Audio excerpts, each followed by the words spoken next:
J'ai décidé de suivre Jésus. Moi j'ai décidé de suivre Jésus. Moi j'ai décidé de suivre Jésus. Sans retourner, sans retourner. Même si je suis seule, je continuerai. Même si je suis seule, je continuerai. Même si je suis seule, je continuerai. Sans retourner, sans retourner.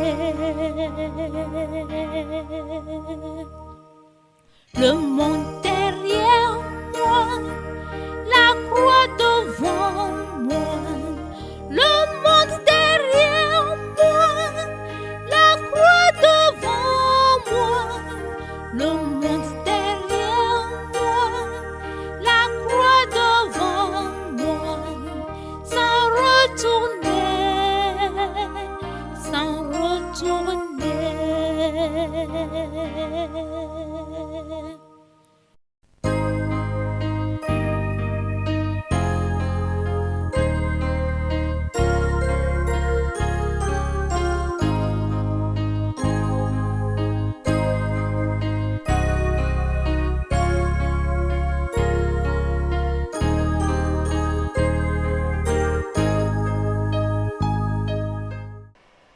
Dieu Tout-Puissant, le Seigneur de grâce, Dieu miséricordieux, nous te remercions, nous t'adorons, nous nous confions à ta grâce et nous demandons que ton esprit nous conduise, nous dirige dans ce message.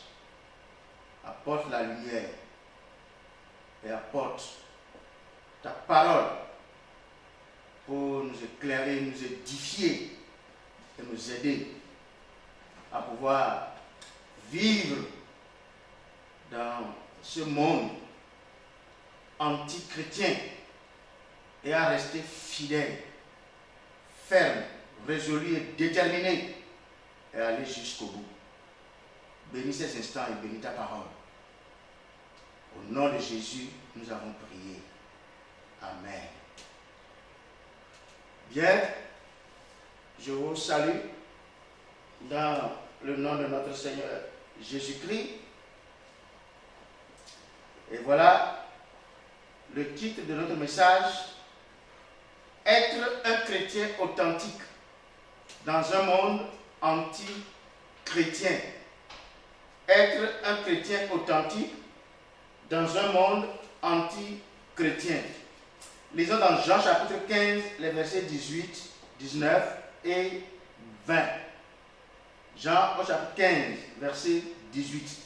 Si le monde vous hait, sachez qu'il m'a haï avant vous. Si vous étiez du monde, le monde aimerait ce qui est à lui. Mais parce que vous n'êtes pas du monde et que je vous ai choisi du milieu du monde, à cause de cela, le monde vous hait. Souvenez-vous de la parole que je vous ai dite. Le serviteur n'est pas plus grand que son maître. S'ils m'ont persécuté, ils vous persécuteront aussi. S'ils ont gardé ma parole, ils garderont aussi la vôtre. Bien, lisons Jacques, chapitre 4, verset 4. Jacques, chapitre 4, verset 4. Adultères que vous êtes, ne savez-vous pas que l'amour du monde est inimitié contre Dieu? Celui donc qui veut être ami du monde se rend ennemi de Dieu. Voilà. Dans ces deux passages, nous pouvons arriver à dire que nous sommes dans un monde qui est hostile à Dieu.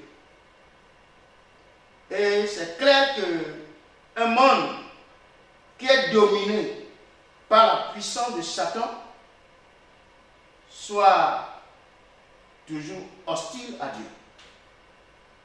Et quand on est ami de Dieu, on doit s'attendre à subir la haine du monde. Mettons-nous d'accord là-dessus. Et n'acceptons jamais que le monde peut aimer Christ. Le monde est anti-chrétien et ne peut pas aimer ce qui est de Christ. Voilà. Aujourd'hui, nous savons que le monde a beaucoup évolué. Le monde a fait de grands progrès. Le monde a fait de très grandes avancées scientifiques, technologiques. Et même quand nous parlons du domaine de la communication, le progrès est énorme et rapide. Maintenant, malgré ces grandes avancées, le monde ne fait que s'enfoncer dans les ténèbres. Les hommes persistent dans le mal. Les hommes s'éloignent de Dieu. Et aujourd'hui, nous assistons à l'ampleur croissante du mal. Et donc, le monde a son train de vie. Le monde a son train de vie. Regardez dans Éphésiens. Je vous lis dans Éphésiens au chapitre 2. Éphésiens chapitre dans Éphésiens chapitre 2 versets 1 et 2. Vous étiez morts par vos offenses et par vos péchés, dans lesquels vous marchiez autrefois, selon le train de ce monde. Le train de ce monde. Selon la façon de vivre de ce monde. Voilà. Selon le prince de la puissance de l'air, de l'esprit qui agit maintenant dans les fils de la rébellion. Et donc, nous sommes dans un monde qui a un train de vie, et ce train de vie-là est anti-chrétien. Voilà, donc, être un chrétien authentique dans un monde anti-chrétien. Nous allons parler premièrement, je vais parler de l'antagonisme du monde anti-chrétien. C'est-à-dire que nous sommes dans un monde qui affiche un antagonisme farouche à l'encontre de Dieu. Voilà. Et dans l'antagonisme du monde antichrétien, dans Jean, le passage qu'on a lu, c'est clair là-bas, dans Jean chapitre 15. On reprend ce passage, Jean chapitre 15, verset 18. Si le monde vous hait, sachez qu'il m'a haï avant vous. Voilà l'antagonisme. Si vous étiez du monde, le monde aimerait ce qui est à lui. Mais parce que vous n'êtes pas du monde et que je vous ai choisi du milieu du monde, à cause de cela, le monde vous hait. Antagonisme. Souvenez-vous de la parole que je vous ai dite. Le serviteur n'est pas plus grand que son maître. S'ils m'ont persécuté, ils vous persécuteront aussi. S'ils ont gardé ma parole, ils garderont aussi la vôtre. Et donc, c'est clair. Le monde est contre Dieu, est contre Christ. Voilà. Et donc, le monde dans lequel nous sommes, dans ce monde, la vie est régie par des normes anti-chrétiennes. Et donc, les hommes s'opposent à Dieu parce qu'ils sont sous l'influence des esprits hostiles à Christ. Comme je l'ai dit, le monde développe et affiche un antagonisme anti-chrétien axé axé sur 3 choses principales. Le rejet de Dieu. Le monde rejette Dieu. Le rejet de Dieu. La culture du mal. La culture du mal. Le monde, c'est le mal. Il vit dans le mal. Il préfère le mal. Il fait la promotion du mal. Il publie le mal, la publicité du mal. Il encourage le mal. Le mal est encouragé. Voilà. Nous sommes dans un monde où le bien n'est pas encouragé. Voilà. Et troisième chose, c'est quoi? La détérioration. Détérioration. La décadence, la déchéance morale.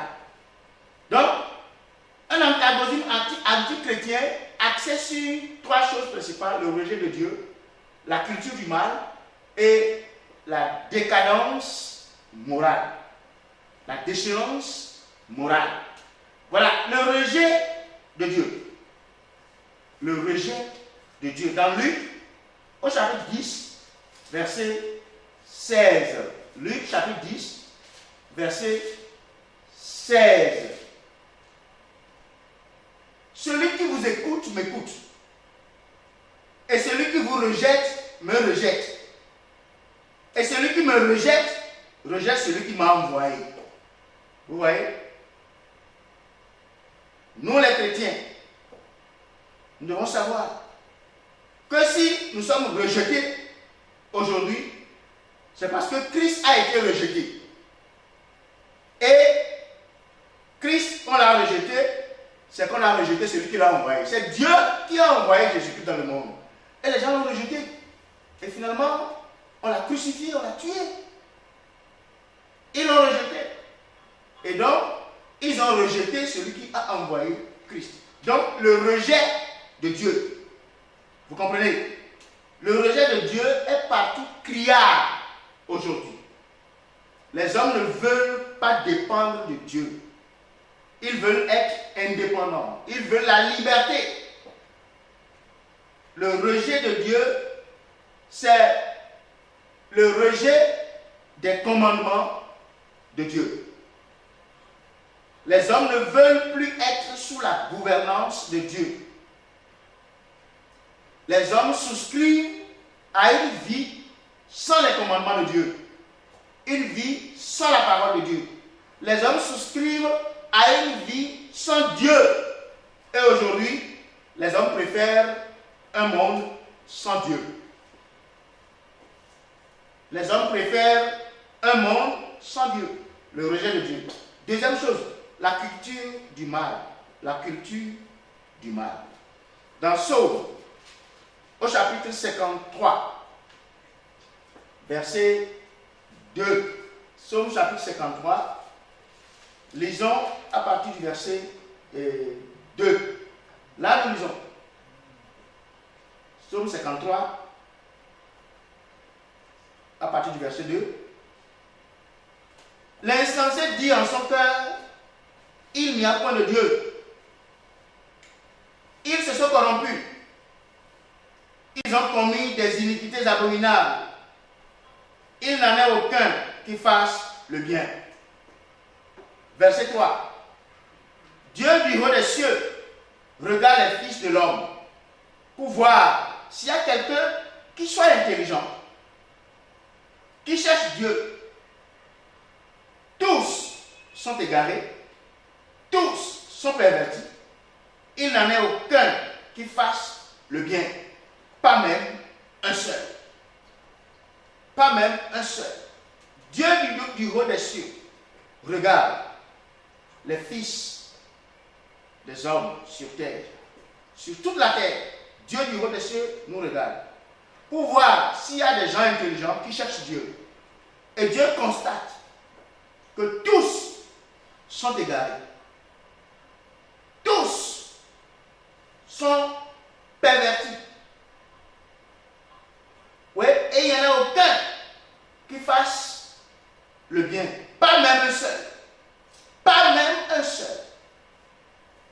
Ça c'est quoi? Ça c'est la culture du mal. L'homme a accepté de vivre dans le mal. la culture du mal. Écoutez, c'est du mal que vous faites lorsque vous péchez. C'est du mal que vous faites lorsque vous péchez. Il n'y a pas de bien dans le péché. Oui, c'est le péché qui détourne l'homme de Dieu. C'est le péché qui fait de ce monde un monde mauvais, un monde méchant, où les gens sont insensibles au bien. C'est ça. Et pour vous montrer encore comment le monde a dégénéré, comment le monde préfère vivre dans le mal, comment le monde a cette culture du mal, cette habitude du mal, ce train de vie qui consiste à préférer le mal au bien. Regardez Romains au chapitre 1. Romains chapitre 1, verset 28 à 32. Romains 1, 28 à 32. Comme ils ne se sont pas souciés de connaître Dieu, Dieu les a livrés à leur sens d'éprouver pour commettre des choses indignes, étant remplis de toute espèce d'injustice, de méchanceté, de cupidité, de malice, plein d'envie, de meurtre, de querelle, de ruse, de malignité, rapporteurs, médisants, impies, arrogants, hautains, fanfarons, ingénieux au mal, rebelles à leurs parents, dépourvus d'intelligence, de loyauté, d'affection naturelle, de miséricorde. Et bien qu'ils connaissent le jugement de Dieu déclarant dignes de mort ceux qui commettent de telles choses, non seulement ils les font, mais ils approuvent ceux qui les font. Voilà. Ça parle de quoi? De la culture du mal. Le mal est légalisé. Le train de vie des êtres humains, c'est le mal. C'est clair. Et puisque les hommes ont rejeté Dieu, ils se sont laissés au mal. Ils se sont donnés à la culture du mal. Et aujourd'hui, au nom de la liberté, les hommes se croient tout permis. Le mal, c'est partout. Et on ne reproche personne parce qu'il a fait le mal. On ne reproche à personne de faire le mal. Il t'insulte, tu l'insultes. Oui, il te bouscule, tu le bouscules. Ouais. Et c'est ce qui se passe aujourd'hui. Voilà, la corruption. Et autre chose ici, le rejet de Dieu, la culture du mal, autre chose, la décadence morale. La déchéance morale. Voilà. Dans Ésaïe, regardez Ésaïe, chapitre 5. Ésaïe, chapitre 5, les versets 20 et 21.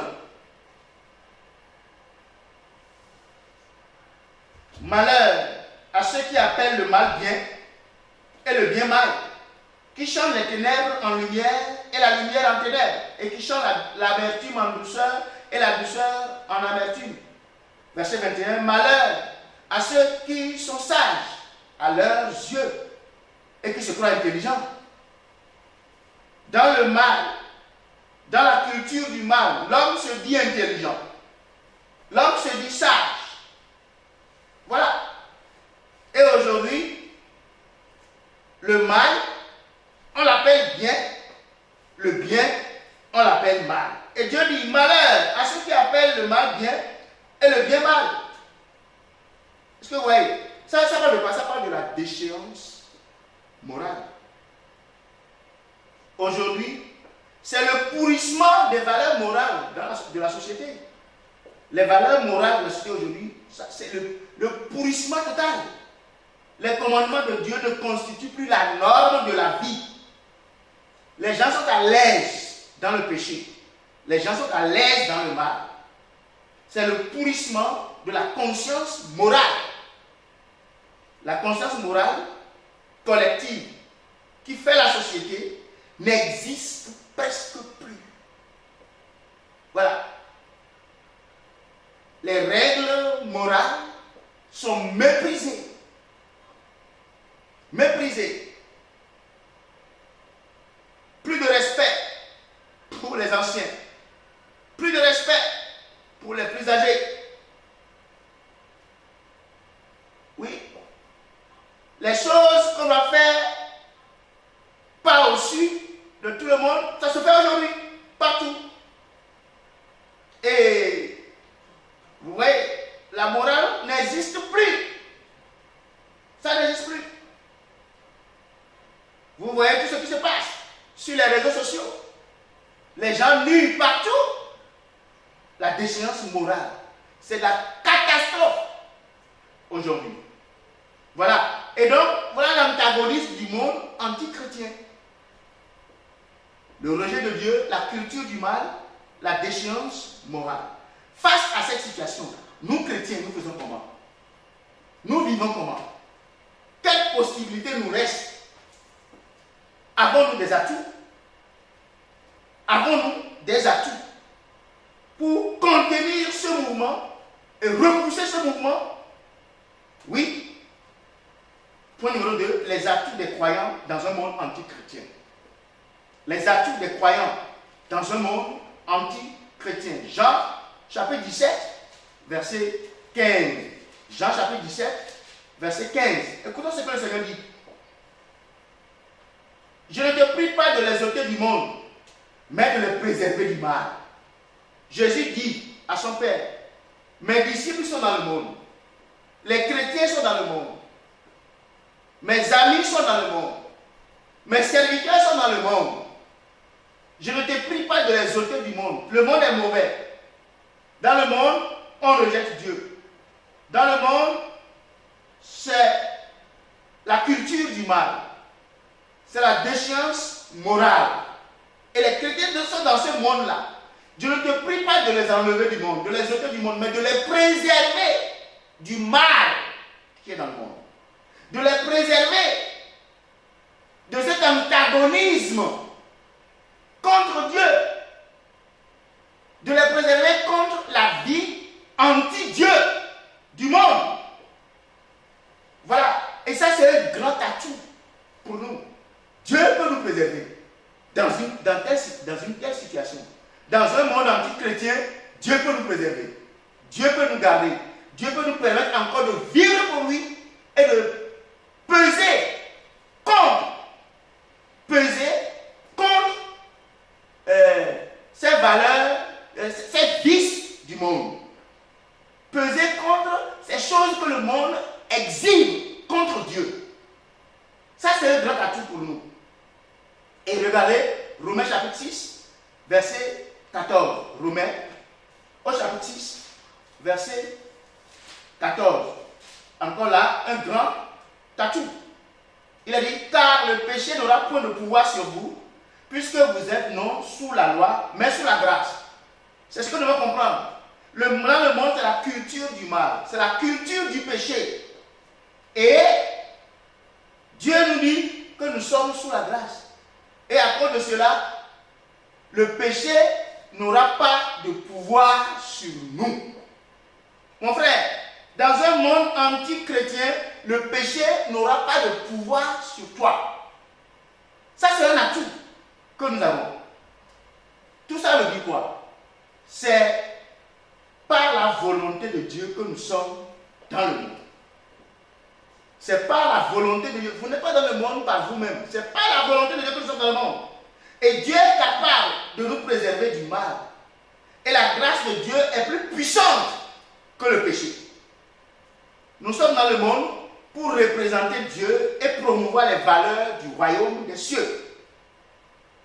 Nous avons la possibilité et le pouvoir de dépendre entièrement de Dieu tout en étant dans un monde anti-chrétien.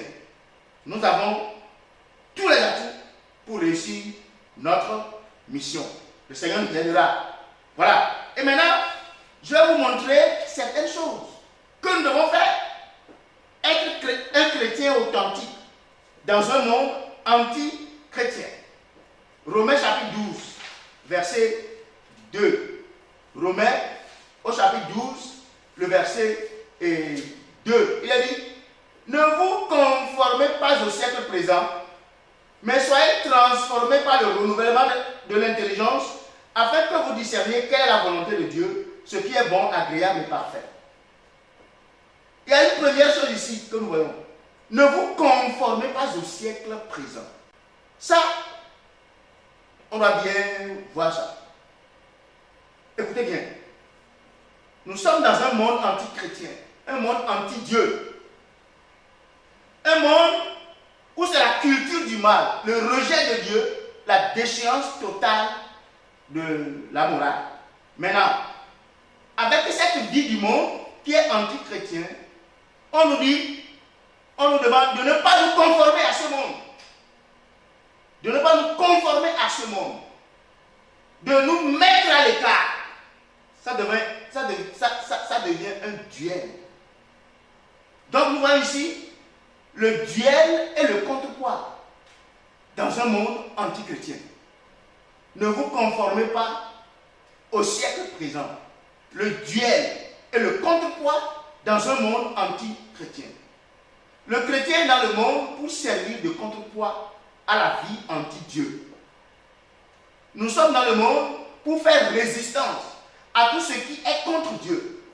Oui, vous êtes dans le monde pour peser contre la vie anti-Dieu. Vous êtes dans le monde pour peser contre la conformité au monde.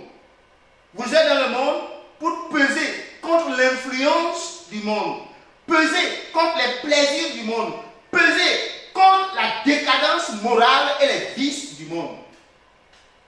Combien pèses-tu contre la vie de ce monde? Combien pèses-tu, mon frère? Combien pèses-tu, ma soeur, contre les convoitises de ce monde? Contre les plaisirs de ce monde? Contre les désirs de la chair, les œuvres de la chair, les passions de la chair? Combien pèses-tu contre la mondanité? Combien pèses-tu contre les pensées, les idées, les idéologies de ce monde? Vous êtes dans le monde pour exhiber les valeurs et les vertus du royaume de Dieu.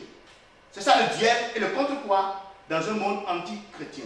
Deuxième chose, toujours Romains 12, verset 2.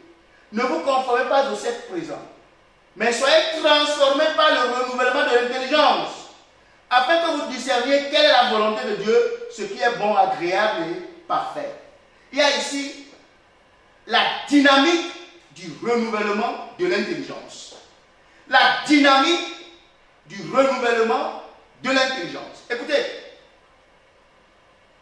la dynamique chrétienne, la force de la chrétienté dépend du renouvellement de l'intelligence. Et c'est très important. Nous sommes dans un monde où le bien et le mal coexistent. Vous voyez? Et Dieu a doté l'homme d'une intelligence qui lui permet de discerner entre le bien et le mal. Et vous devez reconnaître, vous devez arriver à reconnaître que ce qui est bien et que ce qui est mal est mal. Et c'est ça, être intelligent. C'est ça, être intelligent. Être intelligent, je ne parle pas de l'intelligence académique qui vous permet d'avoir tous les diplômes de ce monde. Vous pouvez avoir tous les diplômes de ce monde et être bien respecté. Mais c'est quoi l'intelligence? Si vous n'arrivez pas à distinguer entre le bien et le mal, vous êtes intelligent. L'intelligence dont nous parlons ici. Mais c'est clair. Être intelligent, c'est arriver à pouvoir reconnaître que ce qui est bien est bien. Et ce qui est mal est mal. Vous n'appelez pas le mal bien. Et vous n'appelez pas le bien mal. Il y a des gens qui ont de grands diplômes, mais ils appellent le mal bien et le bien mal. Ça, c'est manquer d'intelligence. Intelligence spirituelle. Mais oui. Vous savez, la dynamique du renouvellement de l'intelligence. C'est ça. C'est cela la dynamique du renouvellement de l'intelligence. Mais malheureusement, le monde est une fabrique des gens à intelligence obscurcie. Nous sommes dans un monde qui est une fabrique des gens à intelligence obscurcie. Éphésiens chapitre 4. Éphésiens au chapitre 4, verset 18. Éphésiens 4, verset 18. Là, il est dit, ils ont l'intelligence obscurcie. Ils sont étrangers à la vie de Dieu à cause de l'ignorance qui est en eux, à cause de l'endurcissement de leur cœur. L'intelligence obscurcie. C'est ce que je disais tantôt. Le monde est une fabrique des hommes à intelligence obscurcie. Sinon, comment des intellectuels, des gens de renom, des élites, haut placés et sages, comment ces gens arrivent-ils à appeler le mal bien et le bien mal? C'est ça. Nous, chrétiens, nous devons marquer la différence. Vous savez, en tant que chrétien, vous n'êtes pas une émanation de la fabrique du monde. Vous n'êtes pas une émanation de la fabrique de ce monde. Vous êtes intelligent. Vous avez l'intelligence renouvelée. Nous sommes appelés à être renouvelés dans l'esprit de notre intelligence. Dans Éphésiens au chapitre 4, toujours, regardez le verset 23. Éphésiens chapitre 4, verset 23. Il a dit, à être renouvelés dans l'esprit de votre intelligence. Voilà. On va lire à partir du verset 20. Mais vous, ce n'est pas ainsi que vous avez appris Christ. Si du moins vous l'avez entendu, et si conformément à la vérité qui est en Jésus, c'est en lui que vous avez été instruits à vous débrouiller, eu égard à votre vie passée, du vieil homme qui se corrompt par les convoitises trompeuses, à être renouvelé dans l'esprit de votre intelligence. Voilà. C'est clair. C'est clair. Et quand on est renouvelé dans l'esprit de son intelligence, quand quelqu'un a cette dynamique du renouvellement de l'intelligence, qu'est-ce qui se passe? Qu'est-ce qui va lui arriver? Vous n'allez plus vous aligner sur les opinions du monde. Ne vous alignez pas sur les opinions du monde. Ne laissez pas les idées, les pensées, les pressions, les forces du monde vous obscurcir l'intelligence. Ne vous laissez pas faire. Vous devez résister à la tendance et aux forces anti-Dieu. Soyez dynamique et tenez bon. Pensez comme on pense au ciel. La dynamique du renouvellement de l'intelligence vous permet de penser comme on pense au ciel. Pensez comme Christ. Pensez comme les premiers apôtres. Il faut pas penser comme les chrétiens qui ne font que chercher l'argent ici sur terre, qui pensent aux choses de la terre, aux choses de ce monde. Pensez comme on pense au ciel. Pensez comme les premiers chrétiens. C'est ça la dynamique du renouvellement de l'intelligence. Soyez transformés par le renouvellement de l'intelligence. Le Seigneur nous aidera. Et la troisième chose à voir ici, c'est le discernement de la volonté de Dieu. Toujours dans Romains 12, verset 2. Voilà.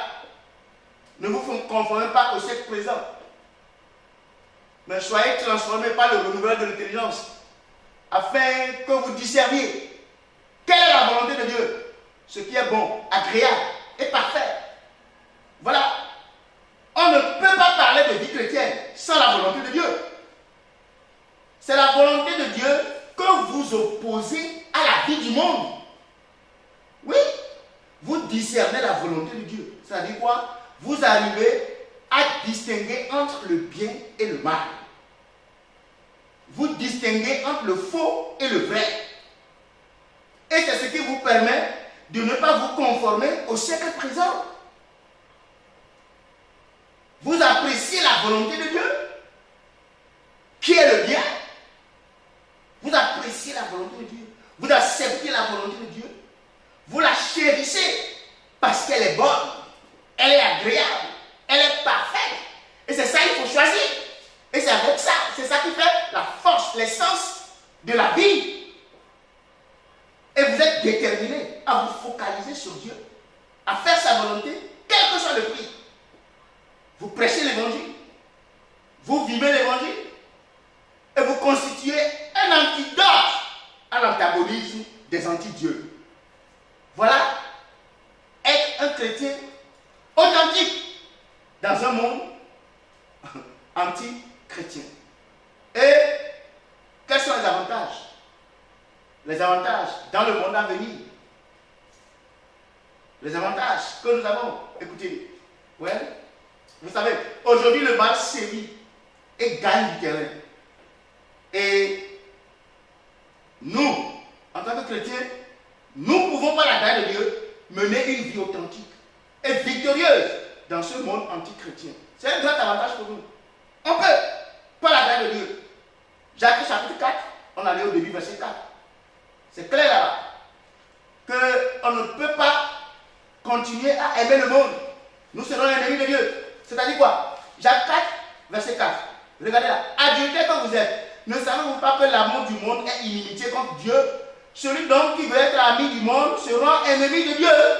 Ça veut dire quoi? Nous avons un grand avantage d'être amis de Dieu dans un monde anti-chrétien. Nous avons un grand avantage d'être dans un monde anti-chrétien des amis de Dieu, des gens que Dieu apprécie, des gens que Dieu peut utiliser. Et quand Dieu va regarder du haut des cieux pour voir s'il y a des gens intelligents qui cherchent Dieu, il vous trouve. Il vous trouve. Ah, voilà mon serviteur, voilà ma servante, voilà mon ambassadeur, voilà mon ambassadrice. C'est ça. Quel avantage d'être un représentant de Dieu dans un monde anti-chrétien et de promouvoir les vertus du royaume des cieux. Grand avantage. Et nous prêchons l'évangile. Nous vivons pour le Seigneur. Et nous attendons le monde à venir. Clair. Nous attendons le monde à venir. Je vous lis Ésaïe chapitre 66. Ésaïe chapitre 66, verset 22. Ésaïe chapitre 66, verset 22. Et il a dit ceci. Car, comme les nouveaux cieux et la nouvelle terre que je vais créer subsisteront devant moi, dit l'Éternel, ainsi subsisteront votre postérité et votre nom. Dieu va créer des nouveaux cieux et une nouvelle terre. Alléluia. Dans 2 Pierre chapitre 3, verset 2 Pierre chapitre 3, verset 13. 2 Pierre chapitre 3, verset 13, il est de la même chose. Là, nous lisons ce qui suit. Mais nous attendons, selon sa promesse, de nouveaux cieux et une nouvelle terre où la justice habitera. Voilà ce qui nous attend. Voilà ce qui nous attend. Mais en attendant, nous ne devons pas relâcher dans le combat. Nous sommes dans un monde anti-chrétien. Continuons le combat. Prêchons l'évangile. Et continuons de faire briller la lumière de Christ dans le monde. Faisons connaître la puissance de l'évangile dans le monde. Et prêchez l'évangile qui sauve. Prêchez l'évangile qui délivre des œuvres de la chair, des convoitises, des désirs, des passions de la chair. Pas l'évangile de prospérité qui ne permet pas aux chrétiens d'être focalisés. C'est un grand avantage de représenter Christ dans le monde et nous préparer pour le monde à venir. Dieu nous protégera. Nous avons cette promesse, nous avons cette provision, nous avons son soutien et nous ne pouvons que réussir et tenir bon. Dans le monde à venir, nous serons avec Dieu pour toute l'éternité. Dieu n'est pas injuste pour oublier notre travail et notre amour pour lui. Il nous préservera, il nous gardera et il nous conduira à bon port. Que Dieu vous bénisse, qu'il vous garde, qu'il vous préserve et qu'il vous donne la force, la grâce, l'énergie de tenir bon et de faire le contrepoids et de le représenter valablement jusqu'au bout. Merci et à la prochaine.